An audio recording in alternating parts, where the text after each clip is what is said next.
그때서야 그 아이의 마음이 움직여서 자기가 주체적으로 활동할 수 있고 먹고 과제하고 잠도 못 자고 친구도 못 사귀어요. 성적의 폭등과 폭락 뒤에는 자기주도적인 학습이 숨어 있다. 예체능 교육은 약간 비타민 같은 존재고 국가 교육은 뭔가를 해결해야 되는 니즈에 관한 영역이다라고 비유를 하는 게 찰떡이다라고 처음에 생각을 했거든요. 그런데 제가 예체능 교육, 그중에서도 미술 교육을 아이들한테 하는 미술 교육자로서 학부모님들을 정말 많이 만나봤잖아요. 그러면서 학부모님들 마음을 샅샅이 많이 보게 되었는데요. 학부모님들이 미술 교육을 진짜 비타민 교육으로 생각할까요? 유치부 때는 그렇게 많이들 시작하는 것 같아요. 그래서 막 빡센 교육을 시키는 그런 곳보다 놀이학교에 보내기도 하고 자연놀이 하는 곳에 보내기도 하고 하잖아요. 그러다가 점점 조급한 마음이 막 올라오죠. 그러면서 우리 애는 활동 너무 많이 안 하는 것 같아서 좀 활동 많이 하는 데 보내야 되나? 조금 더 조기 교육을 시켜주는 데를 보내야 되나? 이런 고민이 막 겹치기 시작하면서 그 교육관이 막 흔들리기 시작하는데요. 미술 교육에서도 똑같은 양상이 벌어지거든요. 학부모님들 마음이. 분명히 처음 시작할 때는 비타민 같은 존재로서 어떤 예체능 교육, 미술 교육을 시작을 했는데 정말 반전으로 미술을 좀 더 잘했으면 좋겠다, 실력도 좀 늘었으면 좋겠다 하는 그런 해결하려고 하는 부분도 있잖아요, 분명히. 이런 생각을 이상하게 생각하지 않아요. 정말 당연한 거고 필요한 거라고 저는 생각하거든요. 끄집어낼 수 있으면 좋은 거잖아요. 그런데 우리가 국영수 과목의 교과를 너무 잘하기만을 바래서 어떤 폐해가 생긴다는 걸 우리가 직감적으로 알고 있잖아요. 진통제를 많이 먹으면 몸에 안 좋듯이 말이에요. 그러다 보니까 비타민 교육인 예체능은 그렇게 아이한테 안 해야지 해서 진짜 자유롭게 존중해주고 막 즐길 수 있는 어떤 그런 교육을 하다가 그것들이 계속 이어지면 언제까지 재밌게 할 건데,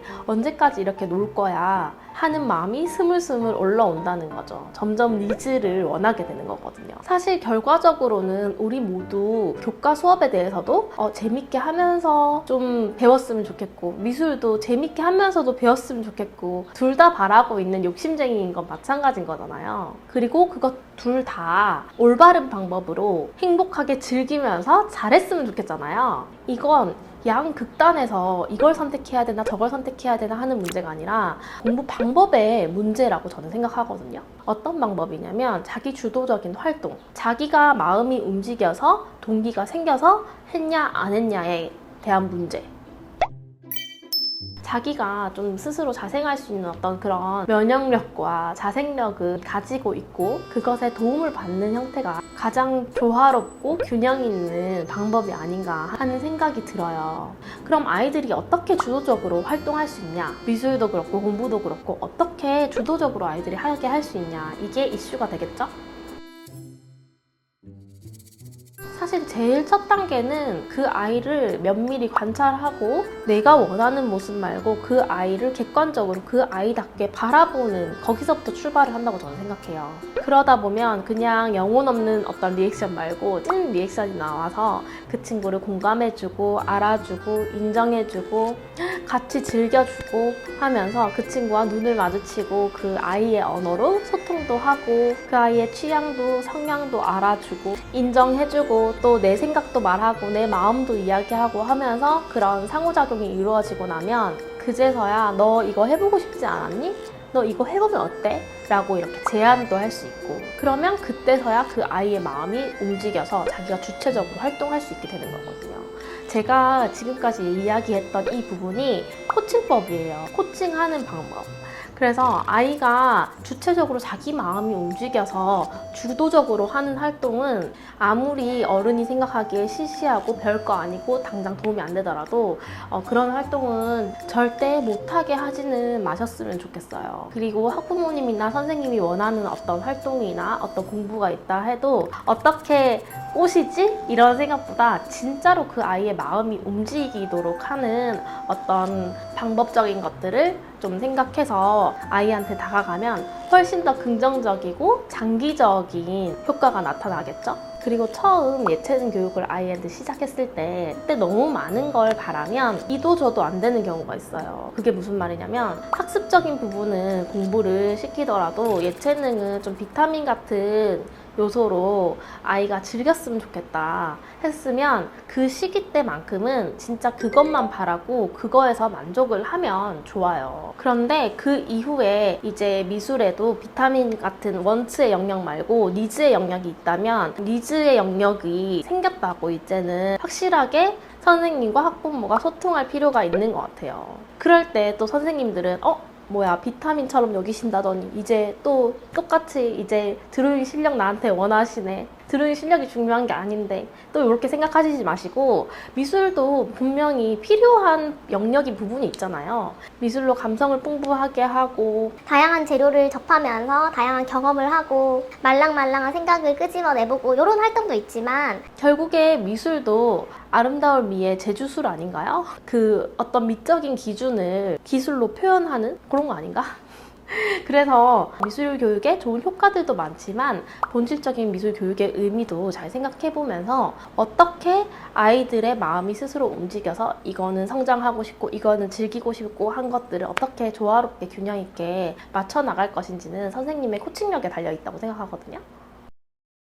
그래서 우리가 미술 교육을 통해서 지금 이 아이에게 어떤 게 필요한지를 제대로 인지하고 어떤 교육이든 아이의 마음이 움직여서 주체적으로 아이들이 활동할 수 있도록 교육한다면 그 아이가 가진 어떤 가능성이 정말로 많이 끌어져 나와서 그 아이가 자기답게 성장할 수 있지 않을까요? 그래서 오늘은 진통제랑 비타민을 비유해서 이야기하면서 교육의 목적이나 의미에 대해서 그리고 코칭의 중요성, 자기 주도성에 관해서 한 번쯤 생각해 보시는 계기가 되었으면 해서 이 영상을 찍게 됐고요. 이건 사담인데 저희 어머니가 이제 교직에서 퇴직하세요. 제가 태어나기 전부터 교직 생활을 하셨으니까 진짜 오래 일을 하셨잖아요. 적어도 35년에서 40년을 하셨는데 제가 중학생일 때 엄마가 상담 심리학 공부를 시작하셨거든요. 원래는 그냥 교과 선생님이었다가 그래서 교직 생활의 반 이상은 전문 상담 교사로서 활동을 하셨는데요. 주로 고등학교에 많이 계셨어서 특목고, 인문계, 실업계 이런 학교들에서 진짜 많은 학생들과 학부모님들을 만나셨었거든요. 그러다가 이제 마지막 퇴직을 앞두고서는 초등학교에도 한번 가보시겠다고 초등학교에 지금 근무를 마지막으로 하고 계신데 제가 그런 사례들, 상담 케이스들 되게 지금 학부모님들 아셨으면 좋겠는 거, 지금 선생님들이 진짜 아셨으면 좋겠는 거 이런 게 너무 많았었기 때문에 제가 항상 기록을 좀 하셔라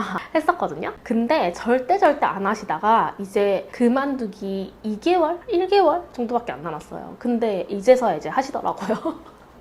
그런 글들이 사실 저는 진짜로 아이들을 만나고서 오랜 경력과 합쳐져서 전문성 있는 어떤 글이라고 생각돼서 비록 저희 어머니의 글이긴 하지만 너무 좋더라고요. 그리고 사실 마음이 그런 걸 읽으면 마음이 너무 울려요.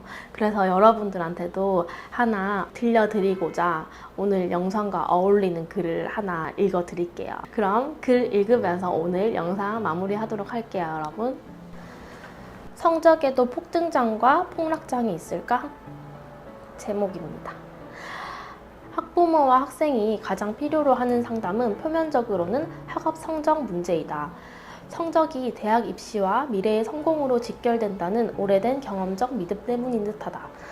4차 혁명시대와 탈구조주의가 도래한 지금 더 이상 학력은 성공의 바로메타가 아니다. 민감한 청소년들도 이런 시대 변화와 그 속에서 살아가야 하는 생존 문제에서 변화를 느끼고 있고 학교 공부와 미래를 연결짓기 힘들어한다. 자퇴를 고민하는 아이들도 많아지고 나름 미래가 보장된다고 여겨지는 특목고 진학 경쟁은 더 치열하다. 부모들은 특목고 진학을 위해 선행학습의 사다리에 올라선다. 끝이 뾰족하고 길다란 사다리는 위태하기만 하다. 저 지금까지 1등을 놓쳐본 적이 없어요. 그런데 지금 여기서는 절반 안에도 못 들어요. 학원 다니면서 눈물이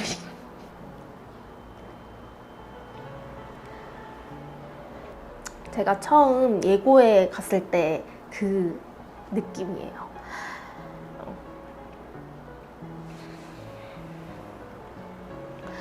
학원 다니면서 하라는 대로 고등학교 2학년 과정까지 선행을 했는데 고2 이후 공부량도 많아지고 범위가 넓어져서 뭐부터 어떻게 해야 할지 학원에 가도 별 도움이 안 되는 것 같아요. 중학교까지 유명한 학원에서 선행하며 나름 우수한 성적을 믿어온 아이들 다수가 특목고 입학 후 공부에 어려움을 호소해온다. 성적이 전교에서 손가락 안에 들었던 아이들만 모여 있으니 등수가 절반 아래로 내려가는 것이 수리적으로는 당연하지만 문제의 핵심은 앞으로의 성적 변화이다. 어느 시점에서 폭등할 것인지 폭락할 것인지 지금까지의 학습량보다 학습의 자기 주도성에 달려있다.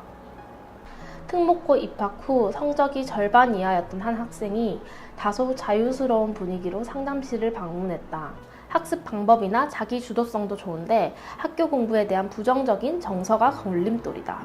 학교가 꼭 군대 같아요. 먹고 공부하고 먹고 과제하고 잠도 못 자고 친구도 못 사귀어요. 아이는 다소 낭만적인 꿈, 우정에 대한 기대감도 있다. 예술과 사회, 정치에 대한 관심도 있다. 융합형 인재라는 판단에 이르렀다. 아이는 자신에 대한 탐색을 통해 특수목적 고등학교의 현실을 인식하고 수용하고 자신이 비판하거나 희망하는 것이 단순한 불만이 아니라 친구 및 학교, 나아가 세상에 대한 애정에서 비롯된 것이며 다양한 분야의 능력을 통합할 수 있는 융합형 인재로의 성장 잠재력을 의미한다는 피드백을 이끌어냈다. 자신이 원하는 것이 무엇이고 이 학교에서 할 수 있는 것이 무엇인지 분리해서 명확히 한 아이는 상담실을 나간 이후에 볼 수 없었다. 상담을 의뢰한 담임교사 및 학부모에게는 아마 좋은 변화가 있을 겁니다. 믿어주세요 라고 했지만 실제로 그렇게 예측했다. 자기주도적인 학습, 자율적이고 적극적인 삶의 태도 이 두 가지를 보았기 때문이다. 한 학기가 지나고 내심 궁금하여 아이의 성적을 알아보았다. 단연코 학급에서 탑이었고 전교 석차 또한 1등급 1등 올라가기가 하늘의 별 따기로 어렵다는 학교에서 기적 같은 일이다. 선행학습이 이후의 성적을 결정짓는 것이 아니다. 아이가 흥미와 자기주도성을 가지고 학습에 임했는지가 부모의 인정을 받기 위해서가 아니라 성취감과 만족감으로 스스로 내적인 자기 강화를 하느냐에 따라 결정된다. 성적의 폭등과 폭락 뒤에는 자기주도적인 학습이 숨어 있다.